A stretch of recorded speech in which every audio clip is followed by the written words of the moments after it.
여러분 반갑습니다. 짱구박사입니다. 오늘은 오랜만에 시장의 주도주들이 좀 폭락을 해주는 종목군들이 튀어나와서 낙주매매에 대한 이야기를 한 차례 하고자 영상을 만들었습니다. 아시다시피 이 경구용 치료제로 부각을 받으면서 거의 바닥에서 정말 말 그대로 약간 좀 오바해서 미친듯이 상승을 보였던 과거의 신풍제약과 비슷하게 엄청난 상승을 보였던 이 한국 BNC 의 모습과 또 장중에 부강약품처럼 이 갑작스럽게 급락을 하면서 이 임상을 포기했다라는 이유로 급락을 하고, 또 국전약품처럼 이유 없이 폭등했다가 이유 없이 오늘 하락을 하고, 또 인스코비처럼 미국 FDA 임상 3상을 진행한다라는 이슈가 나오면서 또 급락을 하고요. 바이오니아 많이 올랐죠. 많이 오르면서 급락. 또 바이오리더스 마찬가지로 오늘 급락을 했습니다. 오늘 제약바이오를 보면은 하한가에 들어갔던 한국 BNC 하한가를 찍고 올라왔기 때문에 엄청난 하락이 나왔는데요. 개인적으로 오늘 낙주 매매를 저는 인스코비 하나를 하고 나머지 종목은 손도 대지 않았습니다. 일단 여러 가지 기준이 있는데 여러분들도 그런 기준을 아셨으면 하지 않나 라는 생각이 들어요. 그래서 이런 영상을 찍었고요. 물론 오늘 같은 날 바닥에서, 그러니까 최저점에서 잡았더라면 한국 BNC 같은 경우는 시간에서도 아까 한 5% 이상 올랐었기 때문에 바닥권에서 굉장히 짧은 순간에 수십 프로의 수익을 얻을 수도 있었던 자리였다라고 보여집니다. 그치만 하지 않았어요. 그 이유가 있습니다. 이게 이제 낙주의 원리인데, 여러 가지 기준들이 있겠죠. 일단 과거 제가 카페에다도 올려놓은 낙주 매매에 대한 원리에 대한 부분을 한번 참고해 보시면 좋을 것 같고, 일단 기본적으로 원칙에 대한 부분을 한번 설명한 다음에 다시 차근차근 보도록 하죠. 일단 낙주 매매란 정의가 먼저 필요할 텐데요. 시대를 시대라고 하기보다도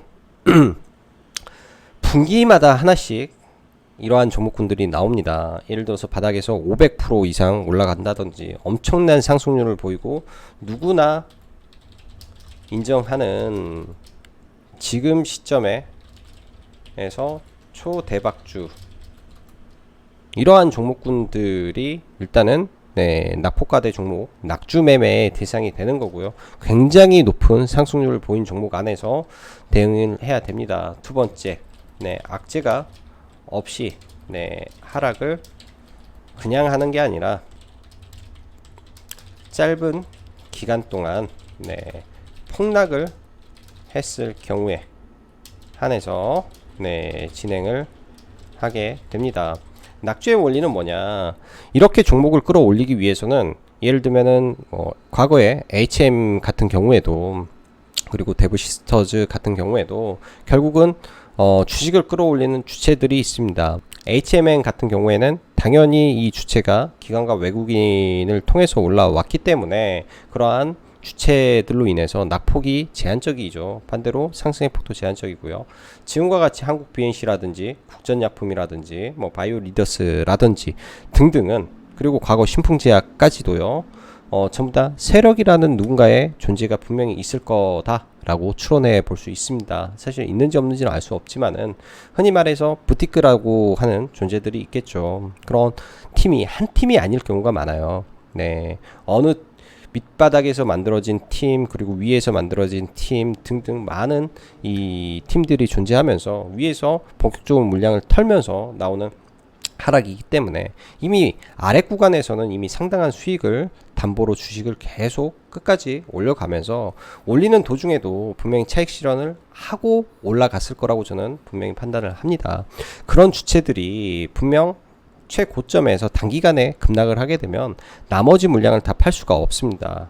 일단 한번 털어내고 다시 올린 다음에 주가를 한 번 더 터는 과정을 항상 거치는데요. 그렇게 해야만이 물량을 개인들한테 떠넘길 수 있는 그런 과정이 이어집니다. 그러한 기본적인 메커니즘과 논리에 의해서 기준을 만드는 게 낙주 매매이고요. 어설프게 그냥 종목이 떨어졌다, 그냥 많이 밀렸다 해서 하는 매매는 절대 아닙니다. 그래서 그러한 기준과 원칙을 좀 가지고 보면 좋을 것 같고요.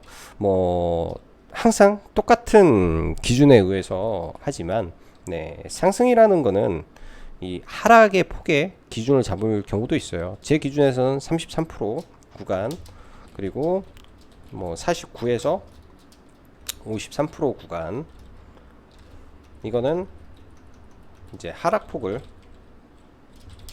기준으로 잡았을 때 마이너스겠죠. 마이너스 33%, 마이너스 49%에서 53%, 많게는 이제 마이너스 61%에서 이렇게 보는 구간이 있습니다. 즉 말 그대로 33% 구간에서 걸려서 반등했다면 무조건 팔아야 되는 거고, 그거보다 지금의 이 상승폭이 굉장히 큰 종목이라고 하면 당연히 33% 구간은 좀 위험할 수가 있겠죠. 내가 이 단계를 좀 더 아래 단계에서 보는 방법을 써야 됩니다. 그리고 여기에 이제 한 가지 더 가장 중요한 부분이죠. 하락폭도 일종의 하나의 그 계산적인 부분이 되는 거고요. 한 가지 더는 강력한 시세를 분출한 지지와 저항 구간을 생각하고 매수에 임해야 된다는 것입니다.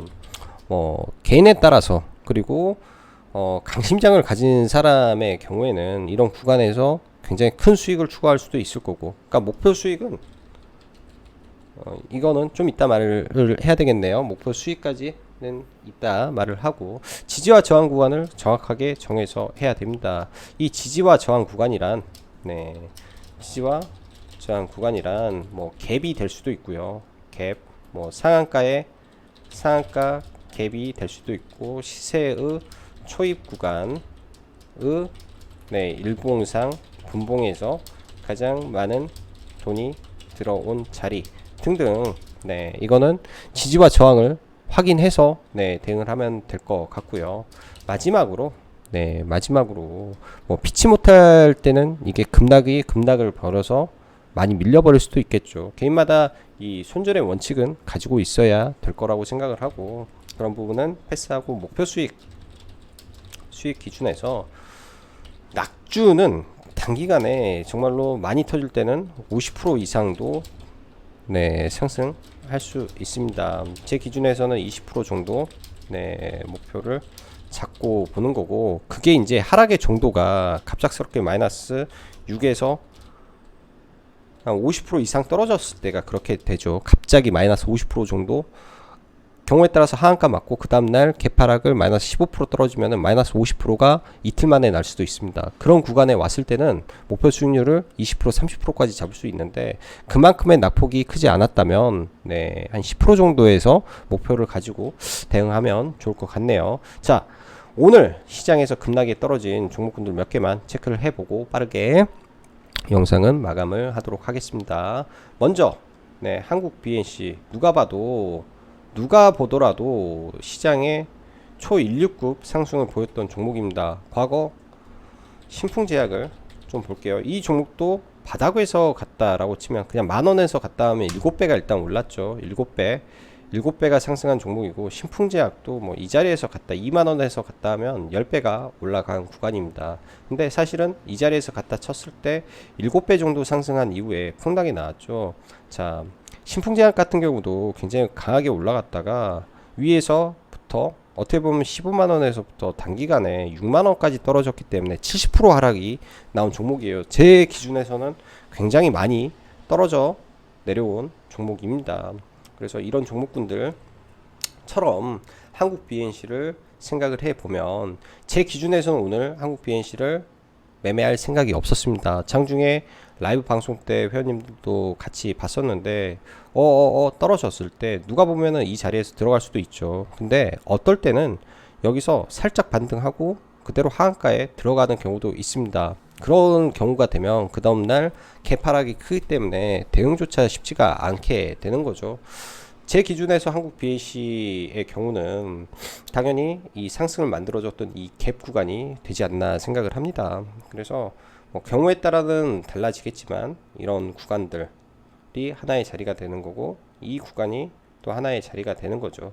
항상 지지와 저항은 많은 거래량을 동반해서 이때의 매물 음봉 매집이 한 번 더 생겼기 때문에 이 자리까지 왔을 때는 한 번 정도 생각을 해 볼 수 있지 않나 라고 생각을 해요.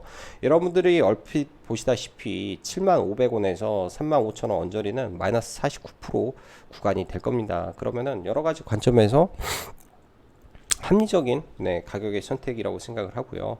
인스코비에 관련해서는 또 이것도 제가 원하는 구간에 왔기 때문에 저는 매매를 오늘 진행을 했었던 것 같습니다. 장중에 이제 회원님들하고 이거는 낙주 매매를 한 차례 했었는데요.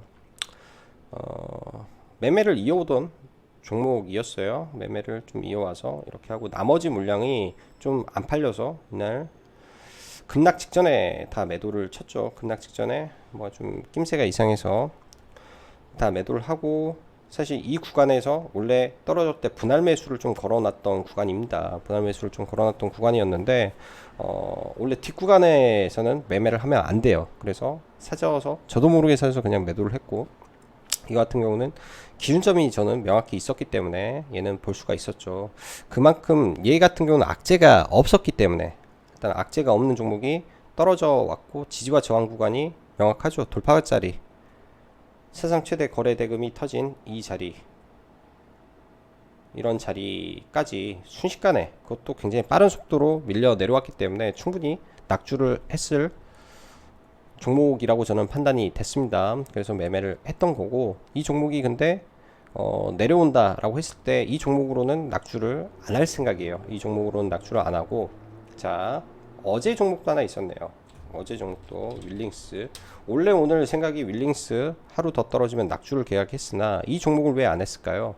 악재가 있었기 때문에 안 합니다. 악재라는 뭐냐, 대주주가 변경이 됐는데 21,000원에 대주주가 회사를 인수를 했어요. 그것도 이 기업, 좀 좋은 기업이 한 게 아니라 이 투자조합이 들어왔다라는 거는 회사의 이미지를 완전히 망쳐놓았다라고 저는 생각을 합니다. 그렇기 때문에 이 종목을 낙주매매 대상이 안 되는 거고요. 자, 부강약품 오늘 장중에 이렇게 밀렸죠. 낙폭이 굉장히 컸습니다. 이런 종목을 빠졌다라고 사야 될까요? 절대 아닙니다. 절대. 제가 만들어 놓은 이 하단 기준선에 왔어도 이런 거는 절대 사면 안 되는 기준의 종목인데요. 악재에 의한 투매는 절대 낙주 대상에서 되는 게 아니죠. 자, 그렇다면 한국 BNC 그리고 국전약품이 낙주 매매 대상이 저는 될 거라고 생각을 합니다. 이 종목 같은 경우는 상승을 하면서 이유 없는 상승을 좀 했기 때문에 하락도 저는 이유 없이 그냥 이런 자리까지 밀어버려도 전혀 이상하지 않아요. 그러면은 이런 종목도 13,000원대 이런 돌파 구간들 13,000원에서 14,000원 사이는 일단은 들이대 볼 수 있는 자리라고 생각을 합니다. 떨어진다고 많이 밀렸다고 이런 자리에 사는 게 아니라 올라가면은 내 것이 아니고 내려오면 일단은 사볼 수 있는 대응 구간의 영역이다 라고 보시면 될 것 같고요. 바이오리더스도 사실 마찬가지예요. 바이오리더스도 악재 없이 떨어졌는데 얘 같은 경우는 상승폭이 그렇게 크지가 않다 보니까 이런 기술적인 구간에서 그냥 지지가 나오고 올라왔다 정도로 보여집니다. 일단은 가장 엄청난 상승을 보였던 게 한국 BNC이기 때문에 BNC의 낙주를 한번 해보는 것도 경험 삼아 좋을 거라고 보여지네요. 자, 오늘은 오랜만에 이런 낙주에 대한 이야기를 한번 해봤습니다. 자, 오늘도 영상 시청해 주셔서 감사하고 여기까지 창구 박사였습니다. 감사합니다.